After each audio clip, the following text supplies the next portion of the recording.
জানেন, গতকাল রাতে চট্টগ্রাম বিশ্ববিদ্যালয়ের একজন বোন একটু দেরি করে বাসায় ফিরেছিল।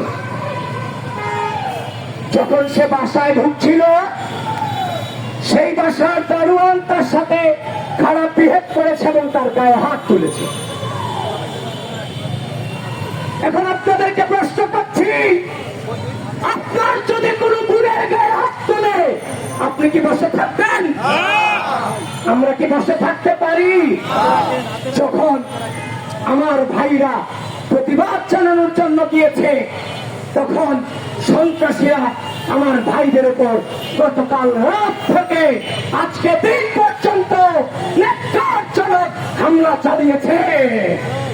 প্রিয় বন্ধুগণ, প্রিয় ইন্টারেন, আপনাকে বলছি, কত রক্তের বিনিময়ে, কত অঙ্গহানির বিনিময়ে আজকে আপনি আপনার মসনদে বসেছেন। আপনারা কি ভুলে গিয়েছেন? নিশ্চয়ই ভুলে যাননি। কিন্তু আমি আশ্চর্য হচ্ছি, যাদের রক্তের বিনিময়ে আপনি ইন্টারিম আজকে ক্ষমতার মসনদে বসেছেন, আপনি কালকে রাত থেকে আজকে দিন পর্যন্ত আপনার প্রশাসন দিয়ে সেই হামলা আপনি থামাতে পারেননি। নিশ্চয়ই সেটা আপনার ব্যর্থতা।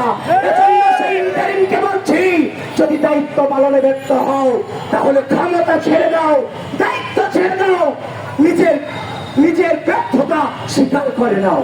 প্রিয় বন্ধুগণ, প্রিয় চট্টগ্রাম বিশ্ববিদ্যালয়, আমরা ইতিমধ্যে দেখেছি চট্টগ্রাম বিশ্ববিদ্যালয়ে শুধু এটা নয়, সান্ধ্যকালীন আইন জারি করা হয়েছিল। আপনাদের মনে আছে? রাত 9টা 10টার পরে কোনো মেয়ে থাকতে পারবে না, ক্যাম্পাসের বাইরে কোনো মেয়ে থাকতে পারবে না।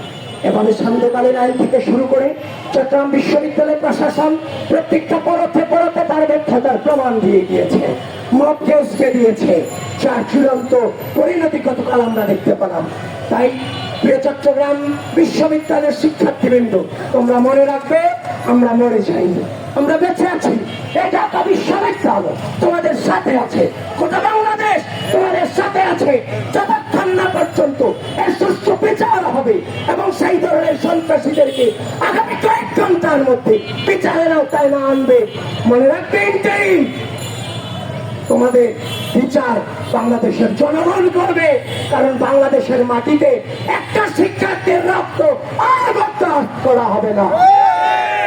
প্রিয় বন্ধুগণ, যারা উপস্থিত আছেন, আপনাদের সকলকে ধন্যবাদ।